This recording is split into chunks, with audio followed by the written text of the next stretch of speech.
സർക്കാർ സഹായം പ്രഖ്യാപിച്ചതിനോട് മരിച്ച ബിന്ദുവിന്റെ ഭർത്താവ് വിശ്രുതന്റെ പ്രതികരണം കാണാം.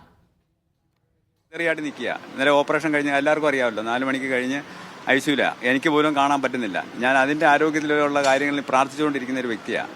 പിന്നെ സർക്കാരിൻ്റെ കാര്യങ്ങൾ അതിൻ്റെ മുറപോലെ കാര്യങ്ങൾ നടക്കട്ടെ. അപ്പോൾ നമ്മളത് ആലോചിക്കേണ്ട. അത് തരാമെന്ന് പറഞ്ഞിട്ടുണ്ടെങ്കിൽ തന്നിട്ടുണ്ട്, തരാം, അവർ തരും. അപ്പം അതിൻ്റെ വഴിക്ക് നടന്നുകൊണ്ട് അല്ലാതെ ഞാനിപ്പോൾ അതിൻ്റെ പുറകിലൊന്നും പോകുന്നില്ല. നമ്മൾ പറഞ്ഞിട്ടുണ്ട് ഇതെല്ലാം, പക്ഷേ അതിൻ്റെ വഴിക്ക് ഞാൻ പോകുന്നില്ല. എൻ്റെ കാര്യം ഇപ്പോൾ കൊച്ചിൻ്റെ ഓപ്പറേഷനും കാര്യങ്ങളും അതിൻ്റെ ആരോഗ്യം വീണ്ടെടുക്കട്ടെ, അതേ ഉള്ളൂ എനിക്ക് പറയാനുള്ളത്. തീർച്ചയായും എല്ലാ കാര്യങ്ങളും സർക്കാരിൻ്റെ ഭാഗത്തുനിന്ന് എനിക്ക് കിട്ടുന്നുണ്ട്. ഈ ഇവിടുത്തെ കൊച്ചിൻ്റെ കാര്യത്തിന് എല്ലാം നടന്നുണ്ട്, എല്ലാ കാര്യങ്ങളും ഉണ്ട്. അതിൽ കൂടുതലൊന്നുമില്ല.